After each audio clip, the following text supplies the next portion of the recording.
ಎಲ್ಲ PSSM ಮೈಸೂರು ಧ್ಯಾನಿಗಳಿಗೆ ನನ್ನ ನಮಸ್ಕಾರಗಳು. ಈ ದಿನ ನಾವು 27ನೇ ದಿನ ಮತ್ತೆ ಆಹಾರ ಪದ್ಧತಿಯಲ್ಲಿ 2ನೇ ದಿನ ನಾವು ತಿಳ್ಕೊಳ್ತಾ ಇದ್ದೀವಿ. ನಿನ್ನೆ ಅನಿತಾ ಮೇಡಮ್ ನಮ್ಗೆ ಅದ್ಭುತವಾದ ಸಂದೇಶಗಳು ಕೊಟ್ಟಿದ್ದಾರೆ. ಆ ಇಂದ ಓವರೆಗೂ ಪ್ರತಿಯೊಂದು ನಮ್ಮ ಜೀವನದಲ್ಲಿ ನಾವು ಅಹಿಂಸೆನ ಸ್ಟಾರ್ಟ್ ಮಾಡಿ ಅಲ್ಲಿಂದ ಆತ್ಮಜ್ಞಾನ, ಎರಡನೇ ಹಾಗೆ ಆತ್ಮಜ್ಞಾನ, ಆನಾಪಾನಸತಿ ಕಲಿತಾ ಆತ್ಮಜ್ಞಾನ ನಾವು ಪಡೆದುಕೊಂಡು ಈ ಇಂದ್ರಿಯ ನಿಗ್ರಹಗಳನ್ನ ಮಾಡ್ಕೊಂತ ಮತ್ತೆ ಈಶ್ವರನ ಪ್ರಾಪ್ತಿಯಾಗಿ ಉತ್ಸವಗಳು ಮಾಡ್ಕೊಳ್ತಾ ನಾವು ಊರ್ಧ್ವ ಲೋಕಗಳಿಗೆ ಹೇಗೆ ಹೋಗ್ತೀವಿ ಅಂತ ಹೇಳ್ಬಿಟ್ಟು ತುಂಬಾ ಅದ್ಭುತವಾಗಿ ತಿಳಿಸ್ಕೊಟ್ಟಿದ್ದಾರೆ. ಮತ್ತೆ ಅದಲ್ಲದೆ ಅವರು ಇನ್ನೊಂದು ನಾವು ನೆನ್ನೆ ಏನ್ ತಿಳ್ಕೊಂಡಿದೀವಿ ಅಂದ್ರೆ ನಮ್ಮ ಆಹಾರದಿಂದ ಏನೇನಾಗುತ್ತೆ ಅಂದ್ರೆ ನಮ್ಮ ಆಹಾರದಿಂದ ನಮ್ಮ ಯೋಚನೆ ಪದ್ಧತಿ ಕನೆಕ್ಟ್ ಆಗಿದೆ. ಆ ಯೋಚನೆ ಪದ್ಧತಿಯಿಂದ ನಮ್ಮ ಲೈಫ್ ಸ್ಟೈಲ್ಗೂ ಕನೆಕ್ಟ್ ಆಗಿದೆ. ಸೊ ಹಾಗಾಗ್ಬಿಟ್ಟು ನೋಡಿ, ಇಲ್ಲಿ ನಮ್ಗೆ ಆಹಾರ ಅನ್ನೋದು ಎಷ್ಟು ಮುಖ್ಯ ಅಂತ ನಮ್ಮ ಪತ್ರಿಜಿ ಅವರು ಆಹಾರನ ಹೇಗೆ ತಿನ್ಬೇಕು ಅನ್ನೋದನ್ನು ತುಂಬಾ ಅದ್ಭುತವಾಗಿ ಗುರುಗಳು ತಿಳಿಸಿದ್ದಾರೆ. ಯಾವ ತರದ ಆಹಾರ ತಗೋಬೇಕು, ಆ ಆಹಾರನ ನಾವು ಹೇಗೆ ತಿನ್ಬೇಕು, ಹೇಗೆ ಮಾಡ್ಬೇಕು, ಪ್ರತಿಯೊಂದು ಬಿಗಿನಿಂಗ್ ಇಂದ ಹಿಡಿದು ಎಂಡಿಂಗ್ ವರ್ಗೂ ಅವರು ನಮ್ಗೆ ಹೇಳಿದ್ದಾರೆ. ಇದ್ರಲ್ಲಿ ನಾವು ಫಸ್ಟ್ಗೆ ನಾವು ಏನನ್ನ ತಿನ್ನಬೇಕು ಅನ್ನೋದಕ್ಕಂದ್ರೆ ಏನನ್ನ ತಿನ್ನಬಾರ್ದು ಮತ್ತೆ ಅದನ್ನ ನಾವು ಯಾಕೆ ತಿನ್ಬಾರ್ದು ಅನ್ನೋದನ್ನ ತಿಳ್ಕೊಳ್ಳೋಣ. ಇಲ್ಲಿ ನಮ್ಮ ಎಲ್ಲಾ ಪಿರಮಿಡ್ ಮಾಸ್ಟರ್ಸ್ಗೂ ಗೊತ್ತಿದೆ. ನಮ್ಮ 2ನೇ ಪ್ರಿನ್ಸಿಪಲ್ ಏನಂದ್ರೆ, ಮೊದಲನೇದು ಧ್ಯಾನ ಆಧ್ಯಾತ್ಮಿಕತೆ ಧ್ಯಾನ ಜಗತ್ ಆದ್ರೆ 2ನೇದು ಶಾಕಾಹಾರ ಜಗತ್. ಪತ್ರಿಜಿ ಅವರು ಶಾಕಾಹಾರಕ್ಕೆ ತುಂಬಾ ತುಂಬಾ ತುಂಬಾ ಇಂಪಾರ್ಟೆನ್ಸ್ ಕೊಟ್ಟಿದ್ದಾರೆ. ಇಡೀ ಭೂಮಂಡಲದಲ್ಲಿ ಎಷ್ಟು ಜನ ಮಾಂಸಾಹಾರಿಗಳಿದ್ದಾರೆ ಅವರೆಲ್ಲರನ್ನೂ ನಾನು ತೆಗೆದು ಬಿಸಾಕ್ತೀನಿ ಅಂತ ಹೇಳ್ಬಿಟ್ಟು ಸರು ತುಂಬಾ ಹೇಳಿದ್ದಾರೆ. ಮತ್ತೆ ಅದಲ್ಲದೆ ನಮ್ಮ ಪಿರಮಿಡ್ ಸ್ಪಿರಿಚುವಲ್ ಸೊಸೈಟಿಯ ಮಿಷನ್ ಮತ್ತೆ ವಿಷನ್ ಏನಂದ್ರೆ, ಶಾಕಾಹಾರ ವಿಷನ್ ಮತ್ತೆ ಶಾಕಾಹಾರ ಮಿಷನ್ ಅನ್ನೋದನ್ನ ಪತ್ರಿಜಿ ಅವರು ಇಟ್ಕೊಂಡು ಪ್ರತಿಯೊಬ್ಬನೂ ಈ ಭೂ ಪ್ರಪಂಚದಲ್ಲಿ 7.4 ಬಿಲಿಯನ್ ಪೀಪಲ್ಸ್ ಯಾರ್ಯಾರಾದ್ರೆ ಇದ್ದಾರೆ ಎಲ್ಲರನ್ನೂ ಶಾಕಾಹಾರಿಗಳಾಗಿ ಮಾಡ್ತೀವಿ, ಮಾಡೋವರ್ಗುನು ಈ ವೆಜಿಟೇರಿಯನ್ ಮಿಷನ್ ಅನ್ನೋದು ಕಂಟಿನ್ಯೂ ಆಗುತ್ತೆ ಅಂತ ಪತ್ರಿಜಿ ಅವರು ಹೇಳಿದ್ದಾರೆ. ಮತ್ತೆ ಇಲ್ಲಿ ನಾವು ಶಾಕಾಹಾರದ ಬಗ್ಗೆ ನಾವು ಹೇಳ್ತಾ ಇದ್ದೀವಿ, ಆದ್ರೆ ಮಾಂಸಾಹಾರನ ನಾವು ಯಾಕೆ ತಿನ್ನಬಾರದು ಅನ್ನೋದನ್ನ ಪತ್ರಿಜಿ ಅವರು ತುಂಬಾ ಸರಿ ಹೇಳಿದ್ದಾರೆ. ತುಂಬಾ ಕಡೆ ಡಿಫ್ರೆಂಟ್ ಆಗು ಹೇಳಿದ್ದಾರೆ. ಸೊ ಎಲ್ಲಾ ವಿಡಿಯೋಸ್ನ ಸ್ವಲ್ಪ ಕ್ಯಾಪ್ಚರ್ ಮಾಡಿ ನಾನು ತಗೊಂಡು ಇದ್ರಲ್ಲಿ ಕೆಲವು ಮಾಹಿತಿಗಳನ್ನ ಸಂಗ್ರಹಣೆ ಮಾಡಿ ಅದು ನಿಮ್ಮೆಲ್ಲರ ಜೊತೆ ಇವತ್ತು ನಾನು ಹಂಚ್ಕೊತಾ ಇದ್ದೀನಿ. ಇದರಲ್ಲಿ ಮೊದಲನೇದಾಗಿ ಏನಂದ್ರೆ, ಪ್ಲಾಂಟ್ ಬೇಸ್ಡ್ ಫುಡ್ ಮತ್ತೆ ಅನಿಮಲ್ ಬೇಸ್ಡ್ ಫುಡ್, ಈ ಎರಡರಲ್ಲಿನೂ ನಾವು ಪ್ಲಾಂಟ್ ಬೇಸ್ಡ್ ಫುಡ್ ಅನ್ನೋದೇ ನಮ್ಗೆ ಸರಿಯಾದ ಆಹಾರ. ಈ ಒಂದು ಮಾಂಸಾಹಾರ ಅನ್ನೋದು ನಮ್ಮ ಒಂದು ಆಹಾರವೇ ಅಲ್ಲ. ಇದು ಯಾವ ರೀತಿಯಲ್ಲಿ ತಗೊಂಡ್ರು ಅದು ನಮ್ಮ ದೇಹಕ್ಕೆ ಆಗ್ಲಿ, ನಮ್ಮ ಮೆಂಟಲ್ ಹೆಲ್ತ್ಗೆ ಆಗ್ಲಿ, ನಮ್ಮ ಕಾರಣ ಶರೀರಕ್ಕೆ ಯಾವುದಕ್ಕೂ ಮಾಂಸಾಹಾರ ಅನ್ನೋದು ಅದು ಆಹಾರನೇ ಅಲ್ಲ. ಇದೊಂದು ನಾವು ಫಸ್ಟ್ಗೆ ತಿಳ್ಕೊಬೇಕು. ಮಾಂಸಾಹಾರ ಅನ್ನೋದು ಆಹಾರ ಅಲ್ಲ. ಅದರಲ್ಲಿ ಯಾವುದೇ ತರದ ಪ್ರೋಟೀನ್ಸ್ ಆಗ್ಲಿ ವಿಟಮಿನ್ಸ್ ಆಗ್ಲಿ ಏನು ಇಲ್ಲ. ಎಷ್ಟೋ ಡಾಕ್ಟರ್ಸ್ ಹೇಳ್ತಾರೆ, ಬಟ್ ಅದರಲ್ಲಿ ಆಹಾರನೇ ಅಲ್ಲ, ಆಹಾರ ಅಲ್ಲ ಅಂದಾಗ ಅದರಲ್ಲಿ ನಮ್ಗೆ ಪ್ರೋಟೀನ್ಸ್ ವಿಟಮಿನ್ಸ್ ಏನೇನು ಅದರಲ್ಲಿ ಸಿಗೋದಿಲ್ಲ. ಇದರಲ್ಲಿ ಫಸ್ಟ್ಗೆ ನಮ್ಮ ಒಂದು ಫಿಸಿಕಲ್ ಬಾಡಿಗೆ ಈ ಮಾಂಸಾಹಾರ ಅನ್ನೋದು ಯಾವ ತರ ಎಫೆಕ್ಟ್ ಆಗುತ್ತೆ ಅನ್ನೋದನ್ನ ನಾನು ಹೇಳ್ತೀನಿ. ನಮ್ಮ ಒಂದು ಈ ಒಂದು ಮಾನವನ ಶರೀರ, ಮಾನವ ಸ್ಟ್ರಕ್ಚರು ಮತ್ತೆ ಈ ಒಂದು ಮನುಷ್ಯನ ದೇಹ ಏನಾದ್ರೆ ಒಂದು ನರನಾಡಿಗಳಲ್ಲಿ ಸಂಪೂರ್ಣವಾಗಿದೆ, ಮತ್ತೆ ಒಂದು ಡೈಜೆಷನ್ ಸಿಸ್ಟಮ್ ಇದು ಯಾವ್ದನ್ನು, ಮತ್ತೆ ಹಲ್ಲಿನ ಸರಳಿ ನಮ್ಮ ಟೀತ್ನು ಯಾವ್ದನ್ನು ಈ ಮಾಂಸಾಹಾರಕ್ಕೆ ಸೃಷ್ಟಿ ಮಾಡಿರೋದಲ್ಲ. ಈ ದೇಹ ಸಂಪೂರ್ಣವಾಗಿ ಶಾಕಾಹಾರಕ್ಕೆ ಸೃಷ್ಟಿಯಾಗಿರೋದು. ನಾವು ಒಂದು ಊಟನ ನಾವು ತಗೊಂಡಿದೀವಿ ಅಂದ್ರೆ ಅದು ಸಂಪೂರ್ಣವಾಗಿ ಜೀರ್ಣ ಆಗ್ಲಿಕ್ಕೆ ಮಿನಿಮಮ್ 5 ಗಂಟೆ ಬೇಕಾಗುತ್ತಂತೆ. ಸೊ ನಾವಿಲ್ಲಿ 5 ಗಂಟೆ ಒಂದು ಒಬ್ಬ ಡಾಕ್ಟರ್ ಹೇಳೋದ್ ಕೇಳಿದೀನಿ, ಒಂದು ಆಪಲ್ ನಾವು ತಿಂದ್ರೆ ಅದು ಜೀರ್ಣ ಆಗ್ಲಿಕ್ಕೆ ನಮ್ಗೆ 5 ಗಂಟೆ ತಗೊಳುತ್ತಂತೆ. ಹಾಗಿದ್ದಾಗ ಈ ಒಂದು ಮಾಂಸ, ಒಂದು ಚರ್ಮ, ಇನ್ನೊಂದು ಚರ್ಮನ ತಿನ್ಬೇಕು ಅಂದ್ರೆ ಅದು ಜೀರ್ಣ ಆಗ್ಲಿಕ್ಕೆ ಇನ್ನೂ ಎಷ್ಟು ಟೈಮ್ ಬೇಕಾಗುತ್ತೆ. ಸೊ ನಾವೇನಾದ್ರೂ ಒನ್ ಟೈಮ್ ಫುಡ್ ತಗೊಂಡ್ಬಿಟ್ಟು ನಾವ್ ಅಲ್ಲಿಗೆ ಬಿಡ್ತಿದೀವ ಅಂದ್ರೆ ಇಲ್ಲ. ಈಗ ಬೆಳಿಗ್ಗೆ ಬ್ರೇಕ್ಫಾಸ್ಟ್ ತಗೊಂಡ್ಮೇಲೆ ಮತ್ತೆ ಮಧ್ಯದಲ್ಲಿ 11 ಗಂಟೆಗೆ ಏನಾದ್ರು ಸ್ನಾಕ್ಸ್, ಟೀ, ಮತ್ತೆ 1 ಗಂಟೆಗೆ ಮತ್ತೆ ಊಟ, ಮತ್ತೆ 4 ಗಂಟೆಗೆ ಮತ್ತೆ ಸ್ನಾಕ್ಸ್, ಮತ್ತೆ 7 ಗಂಟೆಗೆ ಮತ್ತೆ ಊಟ. ಇದೇ ತರ ಕ್ರಮೇಣ ನಾವು ಏನಾದ್ರೂ ಒಂದು ತಿಂತಾನೆ ಇದ್ದಾಗ ಒಂದು ನಾರ್ಮಲ್ ಪ್ಲಾಂಟ್ ಬೇಸ್ಡ್ ಫುಡ್ಡೇ ನಾವು ಈ ತರ ತಗೊಂಡ್ರು ಅದು ಡೈಜೆಷನ್ ಆಗ್ಲಿಕ್ಕೆ ತುಂಬಾ ಅಂದ್ರೆ ತುಂಬಾ ಟೈಮ್ ತಗೊಂಡ್ಬಿಡುತ್ತೆ. ಆದ್ರೆ ಇದು ಫ್ಲಶ್ ಮಾಂಸ ತಿಂದರೆ ಅದು ಜೀರ್ಣ ಆಗ್ಲಿಕ್ಕೆ ಒಂದು ಮಾಂಸ ಏನಾದ್ರು ಒನ್ ಟೈಮ್ ನಾವು ತಗೊಂಡಿದ್ದೇವೆ ಅಂದ್ರೆ ಅದು ಜೀರ್ಣ ಆಗ್ಲಿಕ್ಕೆ 7ರಿಂದ 8 ದಿನ ಬೇಕಾಗುತ್ತೆ ಅಂತ ಒಬ್ರು ಡಾಕ್ಟರ್ ಹೇಳೋದನ್ನ ನಾವು ಕೇಳಿದೀವಿ. ಮತ್ತೆ ಪತ್ರಿ ಸರು ತುಂಬಾ ಕ್ಲಿಯರ್ ಆಗಿ ಹೇಳಿದ್ದಾರೆ, ಈ ಒಂದು ಮಾನವನ ಶರೀರ ಅನ್ನೋದು ಮಾಂಸಾಹಾರಕ್ಕಲ್ಲ, ಬರೀ ನಾವು ತಗೋಬೇಕಾಗಿರೋದು ಶಾಕಾಹಾರ ಅಷ್ಟೇ, ಪ್ಲಾಂಟ್ ಬೇಸ್ಡ್ ಫುಡ್ ನಾವು ತಗೋಬೇಕು. ಇದಕ್ಕೆ ಒಂದು ಎಕ್ಸಾಂಪಲ್ ಹೇಳ್ತೀನಿ. ಓಶೋ ಅವರು ಬರ್ದಿರುವಂತ ಒಂದು ಪುಸ್ತಕದಲ್ಲಿ ಒಬ್ಬ ರಷ್ಯನ್ ಸೈಂಟಿಸ್ಟ್ ಎಕ್ಸ್ಪೆರಿಮೆಂಟ್ ಮಾಡ್ತಾರಂತೆ. ಏನಂದ್ರೆ ಒಂದು ಬೆಕ್ಕಿಗೆ ಹಾಲ್ನ ಕುಡಿಸ್ತಾನೆ. ಹಾಲ್ನ ಕುಡಿಸಿ ಅದರ ಡೈಜೆಷನ್ ಸಿಸ್ಟಮ್ ಹೇಗಿದೆ ಅಂತ ಚೆಕ್ ಮಾಡ್ಲಿಕ್ಕೆ ಆ ಬೆಕ್ಕನ ಸ್ಕ್ಯಾನಿಂಗ್ ಅಲ್ಲಿ ಇಡ್ತಾನೆ. ಸ್ಕ್ಯಾನಿಂಗ್ ಅಲ್ಲಿ ಇಟ್ಟಾಗ ಅದು ಹಾಲು ಕುಡಿದು ಆ ಫುಡ್ ಅನ್ನೋದು ಡೈಜೆಸ್ಟ್ ಆಗ್ತಾ ಹೋಗುತ್ತೆ. ಅದು ಡೈಜೆಷನ್ ಆಗ್ಲಿಕ್ಕೆ ಸ್ಟಾರ್ಟ್ ಆದಾಗ ಅವಾಗ ಏನಾಗುತ್ತೆ, ಪಕ್ಕದಲ್ಲಿ ಒಂದು ಕಿಟಕಿಯಿಂದ ನಾಯಿ ಬೊಗಳಕ್ ಸ್ಟಾರ್ಟ್ ಆಗುತ್ತಂತೆ ಬೆಕ್ಕನ ನೋಡಿ.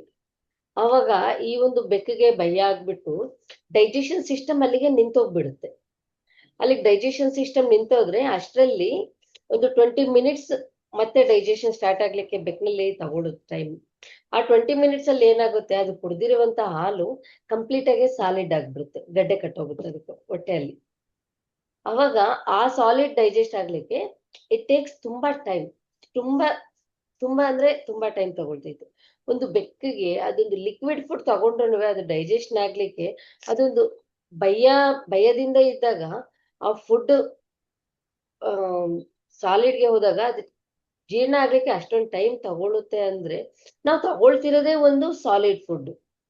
ಪ್ಲಾಂಟ್ ಬೇಸ್ಡ್ ಫುಡ್ ತಗೊಂಡ್ರು ಅದು ನಾವು ಸಾಲಿಡ್ ಫುಡ್ ತಗೊಂತಿದೀವಿ, ಅದು ಜೀರ್ಣ ಆಗ್ಲಿಕ್ಕೆ ತುಂಬಾ ಟೈಮ್ ತಗೊಳುತ್ತೆ. ಅಂದ್ರೆ ಒಂದು ಮಾಂಸ ಜೀರ್ಣ ಆಗ್ಲಿಕ್ಕೆ ಅದು ಎಷ್ಟು ಟೈಮ್ ತಗೊಳುತ್ತೆ ಹೇಳಿ. ಈಗ ಕೆಲವು ಕ್ರೂರ ಪ್ರಾಣಿಗಳಿಗೆ ಅವುಗಳ ಹಲ್ಲುಗಳು ತುಂಬಾ ಶಾರ್ಪ್ ಆಗಿರ್ತವೆ, ಸೊ ಹಾಗಾಗಿ ಅದು ಈಸಿಯಾಗಿ ಜಗಿತೈತೆ. ಆದ್ರೆ ನಮ್ಮ ಹಲ್ಲುಗಳು ಮಾಂಸಕ್ಕೆ ತಯಾರು ಮಾಡಿರೋದಲ್ಲ, ಮತ್ತೆ ನಮ್ಮ ಜೀರ್ಣ ವ್ಯವಸ್ಥೆನೂ ನಮ್ಮ ದೇಹಕ್ಕೆ ಅದು ಮಾಂಸ ತಯಾರಾಗಿರೋದಲ್ಲ. ಸೊ ನಾವು ತಗೋಬೇಕಾಗಿರೋದು ಬರೀ ಶಾಕಾಹಾರ. ಮಾಂಸಾಹಾರ ಅನ್ನೋದು ನಮ್ಮ ದೇಹಕ್ಕೆ ಸಂಬಂಧಪಟ್ಟಿರೋದಲ್ಲ. ಇದು ಫಿಸಿಕಲ್ ಬಾಡಿಗೆ ತಗೊಂಡು. ಮತ್ತೆ ನಮ್ಮ ಮೆಂಟಲ್ ಬಾಡಿಗೆ ಇದು ಹೇಗೆ ಎಫೆಕ್ಟ್ ಆಗುತ್ತೆ ಅಂದ್ರೆ, ನಿನ್ನೆ ಮೇಡಮ್ ಹೇಳಿದ್ದಾರೆ, ಹಿಂಗೆ ನಾವ್ ಏನಾದ್ರೆ ಫುಡ್ ತಗೊಂತೀವಿ ನಮ್ಮ ಥಾಟ್ಸ್ ಅದರಂತೆ ಇರ್ತವೆ ಅಂತ ಹೇಳ್ಬಿಟ್ಟು ನಾವು ಕೇಳಿದೀವಿ. ಮತ್ತೆ ಇದೇ ವಿಷಯನ ನಾವು ಎಷ್ಟೋ ಸಾರ್ ಸ್ಪೀಚಸ್ ಅಲ್ಲಿ ತುಂಬಾ ಕಡೆ ಕೇಳ್ತಾ ಇದೀವಿ, ನಾವ್ ಏನ್ ತಿಂತೀವೋ ಅದೇ ನಾವ್ ಆಗ್ತೀವಿ. ಈಗ ನಾವು ಶಾಕಾಹಾರ ತಗೊಂಡ್ರೆ ನಮ್ಮ ಯೋಚನೆಗಳು ಶಾಕಾಹಾರದಂತೆ ಸಾಧು ಪ್ರಾಣಿಗಳಂತೆ ಇರ್ತವೆ. ಒಂದು ಈಗ ಪ್ರಾಣಿಗಳನ್ನ ತಿನ್ನೋದು ಯಾವುವು, ಕ್ರೂರ ಮೃಗಗಳು ತಿಂತವೆ. ಒಂದು ಹುಲಿ, ಸಿಂಹ, ಈ ತರದವು ಕ್ರೂರ ಪ್ರಾಣಿಗಳು. ಅವು ಒಂದು ಮಾಂಸನ ತಿಂತವೆ ಅಂದ್ರೆ ಅದು ಅವುಗಳ ಒಂದು ಸ್ಥಿತಿ ಹೇಗಿರುತ್ತೆ ಹೇಳಿ. ಅವು ಏನ್ ಮಾಡ್ತವೆ, ಒಂದು ಪ್ರಾಣಿ ತಿಂದ್ರೆ ಅದ್ರ ಜೊತೆ ಫ್ರೆಂಡ್ಲಿ ಆಗಿರ್ಬೇಕು ಅನ್ಸಲ್ಲ, ಅವನ್ನ ಫಸ್ಟ್ ಅಟ್ಯಾಕ್ ಮಾಡಿ ತಿಂದ್ಬಿಡೋಣ ಅನ್ಕೊಂತೀವಿ. ಕೊನೆಗೆ ಹೆಂಗ್ ಮಾಡ್ತವೆ ಅಂದ್ರೆ ಅವು ಮಕ್ಕಳನ್ನೂ ತಿಂದಾಕ್ ಬಿಡ್ತವೆ. ಅಂದ್ರೆ ಅವರ ಒಂದು ಮೆಂಟಾಲಿಟಿ ಎಷ್ಟು ಕ್ರೂಯಲ್ ಆಗ್ಬಿಡುತ್ತೆ ಅವು ಕ್ರೂರ ಪ್ರಾಣಿಗಳಲ್ಲಿ. ಮತ್ತೆ ನಮ್ಮ ಮನುಷ್ಯನಲ್ಲಿ ಒಬ್ಬ ಮನುಷ್ಯ ತನ್ನ ಮಾಂಸವನ್ನು ತಿಂತಾ ಇದ್ರೆ ಆ ಪ್ರಾಣಿ ತನ್ನನ್ನ ಕೊಂದಾಗ ಅದು ಯಾವ ತರದ ಎಮೋಷನ್ಸ್ ಇಲ್ಲಿದ್ದು ಸತ್ತೋಗಿರುತ್ತೆ, ಅದು ಎಲ್ಲದನ್ನೂ ಅದು ಮತ್ತೆ ನಮ್ಗೆ ಬರುತ್ತೆ. ಫಾರ್ ಎಕ್ಸಾಂಪಲ್, ಈಗ ಒಂದು ಕೋಳಿನ ನಾವು ಸಾಯ್ಸಕ್ಕೆ ಹೋಗ್ತೀವಿ ಅಂದ್ರೆ ಅದನ್ನ ಹಿಡ್ಕೊಂಡು ಅದನ್ನ ಕೊಲ್ಲುವಾಗ ಅದಕ್ಕೆ ಮೊದ್ಲೇ ಗೊತ್ತಾಗ್ಬಿಡುತ್ತೆ ಇವ್ ನನ್ನ ಸಾಯಿಸ್ತಾರೆ, ನನ್ ಮಗ ನನ್ನ ಸಾಯಿಸ್ಲಿಕ್ಕೆ ಬರ್ತಿದ್ದಾನೆ ಅಂತ ಬಿಟ್ಟು ಒಂದು ಕಡೆ ಅಯ್ಯೋ ಸಾಯಿಸ್ತಾನಲ್ಲ ಅಂತ ಬಿಟ್ಟು ಎದುರ್ಕೊಂತೈತೆ. ಇನ್ನೊಂದು ಕಡೆ ನನ್ ಮಗ ಸಾಯಿಸ್ತಾನೆ ಸಾಯಿಸ್ತಾನೆ ಹೆಂಗ್ ಏನ್ ಮಾಡ್ಲಿ ಹೆಂಗ್ ತಪ್ಪಿಸ್ಕೊಳ್ಳಿ ಅಂತ ಬಿಟ್ಟು ಅದು ಒಂದು ಸಿಟ್ಟಲ್ಲಿ ಇದ್ಬಿಟ್ಟಿರುತ್ತೆ. ಆ ಒಂದು ಭಯ ಆಗ್ಲಿ ಆ ಸಿಟ್ಟಾಗ್ಲಿ ಅದೆಲ್ಲದ್ರೂನು ಎಲ್ಲೂ ಹೋಗಲ್ಲ. ಆ ಕೋಳಿನಲ್ಲೇ ಅದು ಸುತ್ತೂನೆ ಅಲ್ಲಿ ಆವರಿಸ್ಕೊಂಡಿರ್ತೈತೆ. ಅದನ್ನ ನಾವು ಮನೆಗ್ ತಂದಾಗ ನಮ್ಮ ಮನೆ ಒಂದು ಸ್ಮಶಾನ ಆಗ್ಬಿಡುತ್ತೆ. ನಾವು ಸಹಜವಾಗಿ ನಮ್ಮ ಮನೆಯಲ್ಲಿ ನಮ್ಮ ತಂದೆ ತಾಯಿಗಳು ತೀರ್ಕೊಂತಾರೆ, ಇಲ್ಲಾಂದ್ರೆ ನಾವೆಷ್ಟೋ ಪ್ರೀತಿ ಮಾಡುವಂತ ನಮ್ಮ ಗಂಡ ಇಲ್ಲ ಹೆಂಡತಿ ತೀರ್ಕೊಂತಾರೆ. ಅವ್ರಿಗಂದ್ರೆ ಹೆಚ್ಚಾಗಿ ಪ್ರೀತಿಸೋ ನಮ್ಮ ಮಕ್ಕಳೇ ತೀರ್ಕೊಂತಾರೆ. ನಾವ್ ಯಾರನ್ನಾದ್ರೂ ನಮ್ಮ ಮನೇಲಿ ಇಟ್ಕೊಂತೀವ? ಅವ್ರ ದೇಹ ಬಿಟ್ಟಿದ್ದಾರೆ ಅಂದ ತಕ್ಷಣ ನಾವು ತಗೊಂಡೋಗಿ ಹೊರಗಡೆ ಬಿಸಾಕ್ತಿವಿ. ಆದ್ರೆ ನಾವ್ ಮನೆಗೆ ಏನ್ ತರ್ತಾ ಇದ್ದೀವಿ? ಒಂದು ಹೊಂದಿರುವಂತ ಒಂದು ಎಣನ ನಾವು ತಗೊಂಡ್ ಬಂದು ಅದನ್ನ ನಮ್ಮ ಮನೆಯಲ್ಲಿ ನಾವು ಹೇಗೆ ಮೇಕಪ್ ಮಾಡ್ಕೊಂತೀವಿ, ಪೌಡ್ರು ಕ್ರೀಮು ಎಲ್ಲಾ ಹಚ್ಚಿ ಯಾವ ತರ ನಾವು ಮೇಕಪ್ ಮಾಡ್ಕೊಂತೀವೋ ಅದೇ ತರ ಒಂದು ಪ್ರಾಣಿಗೆ ನಾವು ಕತ್ತಿರುವಂತ ಆ ಎಣಕ್ಕೆ ಚೆನ್ನಾಗಿ ಸ್ನಾನ ಮಾಡಿಸಿ ಅದಕ್ಕೆ ಇನ್ನೂ ಚೆನ್ನಾಗಿ ಸರಿ ಅದ ಹೆಂಗ್ ಮಾಡ್ತಾರ ಗೊತ್ತಿಲ್ಲ, ಎಕ್ಸ್ಪ್ಲೈನ್ ಮಾಡ್ಲಿಕ್ಕೆ ಆಗಲ್ಲ. ಬಟ್ ಅದಕ್ಕೆಲ್ಲಾ ಮಸಾಲೆ ಎಲ್ಲ ಹಾಕಿ ಅಷ್ಟು ನಾವು ಆ ಎಣಕ್ ಅಷ್ಟು ಡೆಕೋರೇಟ್ ಮಾಡ್ಬಿಟ್ಟು ಮತ್ತೆ ನಮ್ಮ ಸ್ಮಶಾನನ ಹೇಗ್ ಮಾಡ್ಕೊಂತಿದೀವಿ ಅಂದ್ರೆ ಇನ್ನೂ ಡೆಕೋರೇಟಿವ್ ಸ್ಮಶಾನ ಮಾಡ್ಕೊಂತಿದೀವಿ ನಮ್ಮ ಹೊಟ್ಟೆ. ಸೊ ಅವಾಗ ನಮ್ ಯೋಚನೆಗಳು ಹೇಗಿರ್ತಾವೆ ಹೇಳಿ? ಒಂದು ಪ್ರಾಣಿ, ಒಂದು ಕ್ರೂರ ಪ್ರಾಣಿ ಒಂದು ಬೇರೆ ಪ್ರಾಣಿ ನೋಡಿದಾಗ ಅದನ್ನ ಕೊಲ್ಬೇಕು ಅಂತ ಬಂದ್ಬಿಡ್ತೈತಿ. ಆದ್ರೆ ಈ ಒಂದು ಪ್ರಾಣಿ ಸತ್ತಾಗ ಅದ್ರ ಎಮೋಷನ್ ಭಯ ಆಗಿದ್ರೆ ನಮ್ಮ ಜೀವನದಲ್ಲೂ ನಮ್ಗೆ ಪ್ರತಿಯೊಂದು ಈಗ ಮಾಡಿರುವಂತ ತಿಂದಿರುವಂತ ಆ ಪ್ರಾಣಿಯ ಭಯ ಅದು ನಮ್ಗೆ ಬರುತ್ತೆ. ಆ ಭಯನ ನಾವು ಇನ್ನೊಂದು ಕಡೆ ಎಕ್ಸ್‌ಪ್ರೆಸ್ ಮಾಡ್ತೀವಿ. ಮತ್ತೆ ಅಲ್ಲಿ ಕೋಪ, ಆ ಸಾಯುವಾಗ ಒಂದು ಕೋಪ ಬರುತ್ತಲ್ವಾ ಇವ್ರು ಸಾಯಿಸ್ತಿದಾರೆ ಅಂತ. ಆ ಕೋಪದಿಂದ ನಾವು ಎಷ್ಟು ಕ್ರೂರ ಚೇಷ್ಟೆಗಳು ಮಾಡ್ತೀವಿ ಅಂದ್ರೆ ನೀವು ಯಾರಾದ್ರೂ ಈ ಸಪೋಸ್ ಯಾರಾದ್ರೂ ನಾನ್ ವೆಜಿಟೇರಿಯನ್ಸ್ ಇದ್ರೆ ಬಿಫೋರ್ ಹೇಗಿದ್ರಿ ನಾನ್ ವೆಜ್ ತಿನ್ನುವಾಗ ನಿಮ್ಮ ಆಕ್ಟಿವಿಟೀಸ್ ಯಾವ ತರ ಇದ್ವು ಒಂದ್ಸರಿ ಚೆಕ್ ಮಾಡ್ಕೊಳ್ಳಿ. ಮತ್ತೆ ಈಗ ಇನ್ನ ತುಂಬಾ ಜನನ ನಾನು ನೋಡಿದೀನಿ ನಾನ್ ವೆಜ್ ತಿಂದೇ ಇರೋರು, ನಾನ್ ವೆಜ್ ತಿನ್ನೋರ್ನ. ಅವ್ರು ಎಷ್ಟು ಕ್ರೂಯಲ್ ಆಗಿರ್ತಾರಂದ್ರೆ ಅವ್ರ ಹೆಂಡತಿಯನ್ನ ಮಕ್ಕಳನ್ನ ಯಾವ ತರ ಅವ್ರು ಟ್ರೀಟ್ ಮಾಡ್ತಿರ್ತಾರಂದ್ರೆ ಆ ಬೈಯೋದು ಒಡಿಯೋದು ಅವುಗಳನ್ನ ನಿಜವಾಗ್ಲೂ ಅಂದ್ರೆ ನೋಡಿದ್ರೆ ಕ್ರೂರ ಮೃಗಗಳು ಈ ತರ ಇರ್ತಾರ ಅಂತ ಬಿಟ್ಟು ಅನಿಸ್ತೈತೆ. ಇನ್ನ ಒಂದು ಅದು ನಮ್ಮ ಮೆಂಟಲ್ ಬಾಡಿಗೆ ಹೇಗೆ ಅದೊಂದು ಎಫೆಕ್ಟ್ ಆಗುತ್ತೆ ಅಂತ ರೀಸೆಂಟ್ ಆಗಿ ನನಗೆ ಒಂದು ಎಕ್ಸ್ಪೀರಿಯನ್ಸ್ ಆಗಿದೆ. ಇಲ್ಲೇ ಒಬ್ರು ನಮ್ಮ ಹಾಸ್ಪಿಟಲ್ಲಿ ಯಾರೋ ಒಬ್ರು ತೀರ್ಕೊಂಡಿದ್ರೆ ಅವ್ರಿಗೆ 16ನೇ ದಿನದ್ದು ತಿಥಿ ಮಾಡಿದ್ದಾರೆ. ನನಗೆ ಆ ದಿನ ಹೋಗ್ಲಿಕ್ಕೆ ಆಗಿಲ್ಲ ಅಂತ ನೆಕ್ಸ್ಟ್ ಡೇ ಅವರು ಮನೆಗ್ ಕರೆದಿದ್ರು. ಹಿಂಗೆ ಬಂದೋಗಮ್ಮ ಬಂದು ನೋಡ್ಕೊಂಡು ಹೋಗು ಅಂತ ಅವ್ರು ಕಾಲ್ ಮಾಡಿದ್ರೆ ನಾನು ಅವ್ರ ಮನೆಗೆ ಹೋಗಿದ್ದೀನಿ. ಆ ಹಿಂದಿನ ದಿನ ತಿಥಿ ದಿನ ಅವರು ಅದೆಷ್ಟೋ ಪ್ರಾಣಿಗಳನ್ನ ಬಲಿ ಕೊಟ್ಟಿದಾರಂತೆ. ಎಷ್ಟೋ ಮಾಂಸ ತಂದು ಅಲ್ಲೆಲ್ಲ ನಾನ್ ವೆಜ್ ಮಾಡಿ ಅದನ್ನೇ ಊಟ ಎಲ್ಲ ಹಾಕಿ ಆ ಸ್ಟ್ರಿಮ್ಸ್ ಅದೆಲ್ಲ ತಿಂದು ಆ ವಾತಾವರಣ ಸಂಪೂರ್ಣವಾಗಿ ಆ ಒಂದು ಸ್ಮಶಾನದ ವಾತಾವರಣನೇ ತುಂಬ್ಕೊಂಡ್ ಬಿಟ್ಟಿದ್ದು. ಮನುಷ್ಯ ಸತ್ತಿದ್ದು ಒಬ್ರೇ, ಒಬ್ಬ ಅಜ್ಜಿ ತೀರ್ಕೊಂಡಾರೆ. ಅವಮ್ಮ ಯಾವಾಗ್ಲೂ ಮೇಲೋಗ್ಬಿಟ್ಟಿರ್ತಾಳೆ. ಆದ್ರೆ ಅಲ್ಲಿ ಅಷ್ಟೊಂದು ಪ್ರಾಣಿಗಳ ಒಂದು ಸ್ಮಶಾನ ಇತ್ತಲ್ವಾ, ಅಲ್ಲಿ ಹೋಗಿದ್ದೀನಿ. ಅವ್ರಿಗೇನೋ ಸ್ವಲ್ಪ ಸಿಂಪತಿ ಮಾತಾಡ್ಸ್ಕೊಂಡ್ ಬರೋಣ ಅಂತ ಹೋಗಿರೋ ನನಗೆ ಅವ್ರ ಮನೆಗ್ ಹೋಗಿ ಆ ವಾತಾವರಣದಲ್ಲಿ ಇದ್ದು ಬಂದ್ಮೇಲೆ 4-5 ದಿನ ತಲೆನೋವು ಬಿಟ್ಟಿಲ್ಲ. ಬಾಡಿ ಫುಲ್ ಅನ್‌ಹೆಲ್ದಿ ಆಗ್ಬಿಟ್ಟಿತ್ತು. ಅಂದ್ರೆ ನೋಡಿ ನಮ್ಮ ಮೆಂಟಲಿ ಅದು ನಮ್ಗೆ ಎಷ್ಟು ಎಫೆಕ್ಟ್ ಆಗುತ್ತೆ ಅಂದ್ರೆ ಆ ವಾತಾವರಣದಲ್ಲಿ ಇದ್ದಾಗ ನಮ್ಗೆ ಆ ಕ್ಷಣಕ್ಕದು ಗೊತ್ತಾಗ್ದೇ ಇರ್ಬೋದು. ಇಲ್ಲ ಪ್ರತಿಯೊಂದು ನಮ್ಗೆ ತಿಳಿದೇ ಇರ್ಬೋದು. ಆದ್ರೆ ನಮ್ಮ ಸೋಲ್ ಅನ್ನೋದು ಪ್ರತಿಯೊಂದನ್ನನುವೆ ರಿಸೀವ್ ಮಾಡ್ಕೊಳ್ಳುತ್ತೆ. ಸೊ ಹಾಗಾಗಿ ಮತ್ತೆ ಇನ್ನು ಕೆಲವು ಎಷ್ಟೋ ಮದುವೆಗಳಲ್ಲಿ ನಾವು ನೋಡ್ತಾ ಇರ್ತೀವಿ. ಮದ್ವೆ ಆಗ್ಲಿ ಮದ್ವೆ ಆದ್ಮೇಲಾಗ್ಲಿ ನಾನ್ ವೆಜ್ ಅನ್ನೋದು ಕಂಪಲ್ಸರಿ ಅವರು ಇಡಿಸ್ತಾ ಇರ್ತಾರೆ. ಆ ಒಂದು ಮನೆಗಳನ್ನ ಅಬ್ಸರ್ವ್ ಮಾಡಿ ನೋಡಿದ್ರೆ ಅವರ ಒಂದು ಸಂಸಾರಗಳೇ ಆಗ್ಲಿ ತುಂಬಾ ಅಂದ್ರೆ ತುಂಬಾ ಒಂದು ಆ ಒಂದು ನಾನ್ ವೆಜ್ ಇದ್ರಲ್ಲೇ ಇರುತ್ತೆ. ಅಂದ್ರೆ ಆ ಎಮೋಷನ್ಸ್ ಮೆಂಟಲಿ ಆ ಯೋಚನೆಗಳೆಲ್ಲ ಕಂಪ್ಲೀಟ್ ಆಗಿ ನಾನ್ ವೆಜ್ ಆಗ್ಬಿಟ್ಟಿರ್ತವೆ. ಯಾವಾಗ್ಲೂ ಬೈಯೋದು ಕಿರ್ಚಾಡೋದು ಚೀರಾಡೋದು ಇವೆಲ್ಲವನ್ನುವೆ ಜಾಸ್ತಿ ಅಂದ್ರೆ ಜಾಸ್ತಿ ಇರುತ್ತೆ. ಸೊ ಇಲ್ಲಿ ನಾವು ಏನ್ ತಿಂತೀವಿ ಅದು ನಮ್ಮ ಒಂದು ಮೆಂಟಲ್ ಬಾಡಿಗೂನುವೆ ಎಫೆಕ್ಟ್ ಆಗುತ್ತೆ. ಒಂದು ಪ್ರಾಣಿ ಸಾಯುವಾಗ ಯಾವ ಸ್ಥಿತಿಯಲ್ಲಾದ್ರೆ ಇರುತ್ತೆ, ಅದ್ರ ಮೈಂಡ್ನ ಎಫೆಕ್ಟ್ ಹೇಗಿರುತ್ತೆ, ಅದು ಕಂಪ್ಲೀಟ್ ಆಗಿ ನಮ್ಮ ಮನ್ಸಿನ ಮೇಲೂನುವೆ ಪ್ರಭಾವ ತೋರಿಸುತ್ತೆ. ಮತ್ತೆ ಇಲ್ಲಿ ಇನ್ನ ಒಂದು ಏನಂದ್ರೆ, ಈಗ ನಾವು ಫಿಸಿಕಲ್ ಬಾಡಿಗೆ ಯಾವ ತರ ಆದ್ರೆ ಎಫೆಕ್ಟ್ ಆಗುತ್ತೆ, ಮೆಂಟಲ್ ಬಾಡಿಗೆ ನಾವದು ಯಾವ್ಯಾವ ತರ ನಮಗ್ ಬರುತ್ತೆ ಅನ್ನೋದು ನಾನು ಬ್ರೀಫ್ ಆಗಿ ಹೇಳಿದೀನಿ. ನೆಕ್ಸ್ಟ್ ಇನ್ನೊಂದು ನಾವು ಥರ್ಡ್ಗೆ ಹೋದ್ರೆ ಕರ್ಮ ಸಿದ್ಧಾಂತ. ಇದು ತುಂಬಾ ಅಂದ್ರೆ ತುಂಬಾ ಮುಖ್ಯ. ಕರ್ಮ ಕರ್ಮ ಅನ್ನೋದು ನಮ್ಗೆ ಯಾವಾಗ್ಲೂ ಬಿಡೋದಿಲ್ಲ. ನಾವು ಏನನ್ನಾದ್ರೆ ನಾವು ಮಾಡ್ತೀವಿ, ಏನನ್ನಾದ್ರೆ ನಾವು ಎದುರುಗಡೆಯವ್ರಿಗೆ ಕೊಡ್ತೀವಿ, ಅದು ನಮ್ಗೆ ವಾಪಸ್ ಬಂದೇ ಬರುತ್ತೆ. ಇಲ್ಲಿ ನಮ್ಗೆ ಎಲ್ರಿಗೂ ನಮ್ಗೆ ಶಾಂತಿ ಬೇಕು, ನಮ್ಗೆ ಎಲ್ರ ಜೊತೆ ನಾವು ಸಾಮರಸ್ಯವಾಗಿರ್ಬೇಕು, ಎಲ್ಲರೂ ಒಂದೇ ಆಗಿರ್ಬೇಕು, ಎಲ್ರ ಜೊತೆ ಚೆನ್ನಾಗಿರ್ಬೇಕು, ಎಲ್ರ ಜೊತೆ ನಾವು ಖುಷಿಯಾಗಿರ್ಬೇಕು, ನಾವ್ ಯಾವಾಗ್ಲೂ ಖುಷಿಯಾಗಿರ್ಬೇಕಂದ್ಬಿಟ್ಟು ತುಂಬಾ ನಾವು ಅನ್ಕೊಂತಿರ್ತೀವಿ. ಆದ್ರೆ ಇಲ್ಲಿ ನಾವು ಪ್ರಾಣಿಗಳಿಗೆ ಭಯ ಉಂಟು ಮಾಡ್ತಾ ಇದ್ದೀವಿ, ಪ್ರಾಣಿಗಳಿಗೆ ನಾವು ನೋವು ಕೊಡ್ತಾ ಇದ್ದೀವಿ, ಪ್ರಾಣಿಗಳನ್ನ ಹಾನಿ ಮಾಡ್ತಾ ಇದ್ದೀವಿ.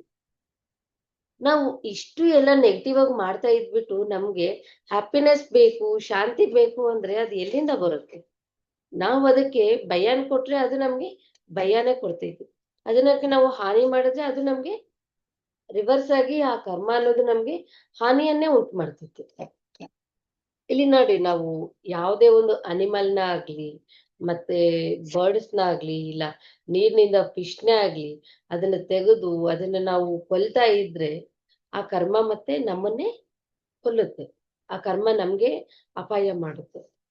ಮತ್ತೆ ಇಲ್ಲಿ ಇನ್ನ ಒಂದು ಏನಂದ್ರೆ, ಕೆಲವೊಂದ್ಸರಿ ಏನೊಂದು ಸಾರ್ ಹೇಳ್ತಾರೆ, ಇದು ಕೆಲವೊಂದು ಎಮರ್ಜೆನ್ಸಿಗಳು ಮತ್ತೆ ಇನ್ನೊಂದು ಎಕ್ಸೆಂಪ್ಷನ್ಸ್ ಅನ್ನೋದು ಇರ್ತವೆ ಒಂದು ಪ್ರಾಣಿಗಳನ್ನ ಕೊಲ್ಲಿಕ್ಕೆ. ಯಾವ್ದಾದ್ರು ಒಂದು ಕ್ರೂರ ಪ್ರಾಣಿ, ಒಂದು ಟೈಗರ್ ಇಲ್ಲ ಲಯನು, ಯಾವುದೇ ಒಂದು ಕ್ರೂರ ಪ್ರಾಣಿ ಇರ್ತೈತೆ, ಅದನ್ನ ನಮ್ಮನ್ನ ತಿನ್ಲಿಕ್ ಬರ್ತೈತೆ, ಕೊಲ್ಲಿಕ್ ಬರ್ತೈತೆ ಅಂದ್ರೆ ಅವಾಗ ಅದರಿಂದ ನಾವು ತಪ್ಪಿಸ್ಕೊಳ್ಲಿಕ್ಕೆ ನಾವ್ ಅದನ್ನ ಕೊಲ್ಲಬಹುದು. ಆದ್ರೆ ನಮ್ಮ ಒಂದು ಆಹಾರ ಅಂತ ಹೇಳ್ಬಿಟ್ಟು, ನಮ್ಮ ಒಂದು ಅತ್ಯಾಸೆಗೆ, ನಮ್ಮ ಒಂದು ಜಿಜ್ಞಾಸೆಗೋಸ್ಕರ ಯಾವುದೇ ಪ್ರಾಣಿಯನ್ನು ನಮ್ಗೆ ಕೊಲ್ಲಕ್ಕೆ ಅಧಿಕಾರ ಇಲ್ಲ. ಈಗ ಸಣ್ಣ ಸಣ್ಣ ಪ್ರಾಣಿಗಳು, ಒಂದು ನಾಯಿ, ಒಂದು ಕುರಿ ಎಷ್ಟು ಮುದ್ದಾಗಿರುತ್ತೆ ಅದು ಹುಟ್ಟಿದಾಗ. ಆ ಕುರಿ ಹುಟ್ಟಿದಾಗ ಅದು ಇಷ್ಟು ಮುದ್ದಾಗಿರುತ್ತೆ. ಒಂದು ಕೋಳಿ ಆಗ್ಲಿ ಇಷ್ಟು ಸಣ್ಣ ಸಣ್ಣ ನೋಡಿದ ತಕ್ಷಣ ಅದನ್ನ ಎಷ್ಟು ಮುದ್ದು ಮಾಡ್ಬೇಕನ್ಸುತ್ತೆ. ಅಂತ ಪ್ರಾಣಿಗಳನ್ನ ತಗೊಂಡ್ ಬಂದ್ಬಿಟ್ಟು ನಾವು ಕೊಲ್ತಾ ಇದ್ದೀವಿ. ಮತ್ತೆ ನೀರಲ್ಲಿ ಎಷ್ಟೋ ಫ್ರೀಯಾಗಿ ಓಡಾಡ್ತಾ ಇರ್ತವೆ ಮೀನುಗಳು, ಅವುಗಳನ್ನ ತಂದ್ಬಿಟ್ಟು ನಮ್ಮ ಆಹಾರ ಮಾಡ್ಕೊಳ್ತೀವಿ. ಇದು ಎಲ್ಲದರ ಕರ್ಮ ಎಲ್ಲಿ ಹೋಗ್ಬೇಕು ಹೇಳಿ? ನಾವು ತಿನ್ನೋ ಕರ್ಮ ಬಂದ್ಬಿಟ್ಟು ಬೇರೆ ಯಾರಾದ್ರೂ ಹಂಚ್ಕೊಂತಾರ? ಇಲ್ಲ. ಅವುಗಳನ್ನ ನಾವು ತಿಂದು ಅವನ್ನ ನಾವು ಕೊಂತಿದೀವಿ ಅಂದ್ರೆ ಅದರ ಕರ್ಮ ಬೇರೆ ಎಲ್ಲೂ ಹೋಗೋದಿಲ್ಲ, ಅದು ನಮ್ಗೆ ಬರುತ್ತೆ. ಅದನ್ನ ನಾವೇ ಅನುಭವಿಸ್ಬೇಕು. ಅದನ್ನ ನಾವು ಅನುಭವಿಸ್ಲಿಕ್ ಬಿಟ್ರೆ ಬೇರೆ ಇನ್ಯಾರುನವೇ ಅವುಗಳ ಒಂದು ಕರ್ಮವನ್ನು ತಗೊಳ್ಳೋದಿಲ್ಲ.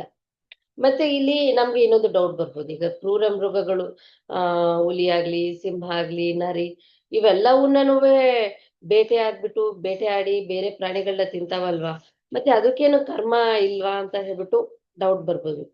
ಅದೇ ನೋಡಿ, ನಮ್ಗೆ ಇಲ್ಲಿ ಕರ್ಮಗಳನ್ನೋದು ಪ್ರಾರಂಭ ಆಗೋದೆ ಮಾನವ ಜನ್ಮದಿಂದ ಕರ್ಮಗಳು ಸ್ಟಾರ್ಟ್ ಆಗ್ತವೆ. ಮಿನರಲ್ ಕಿಂಗ್ಡಮ್ ಅಲ್ಲಾಗ್ಲಿ, ಮತ್ತೆ ಅನಿಮಲ್ ಕಿಂಗ್ಡಮ್ ಅಲ್ಲಿ, ಬರ್ಡ್ ಕಿಂಗ್ಡಮ್ ಅಲ್ಲಿ,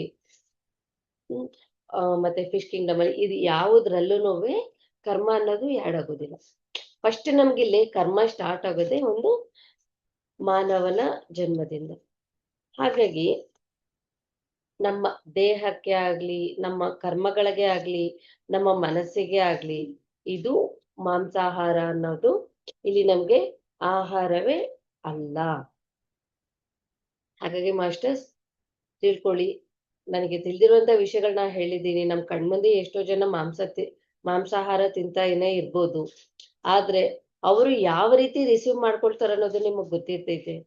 ಪ್ರತಿಯೊಬ್ಬ ಮನುಷ್ಯಂಗೂ ತಿಳಿಸಿ, ಮಾಂಸಾಹಾರ ಅನ್ನೋದು ಆಹಾರ ಅಲ್ಲ ಅನ್ನೋದನ್ನ ಪ್ರತಿಯೊಬ್ಬರಿಗೂ ನಾವು ತಿಳಿಸ್ಬೇಕು.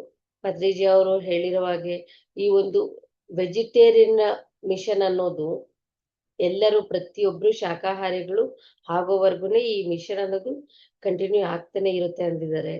ಸೊ ಈ ಒಂದು ಆಹಾರ ಅನ್ನೋದು ಎಷ್ಟು ಮುಖ್ಯ ಅನ್ನೋದು ನಾವು ತಿಳ್ಕೊಂಡು ಆಹಾರ ನಾವು ಹೇಗ್ ತಗೋಬೇಕು ಅನ್ನೋದನ್ನ ನಾವು ಮುಂದಕ್ಕೆ ಕಂಟಿನ್ಯೂ ಮಾಡ್ಕೊಂತ ಹೋಗೋಣ.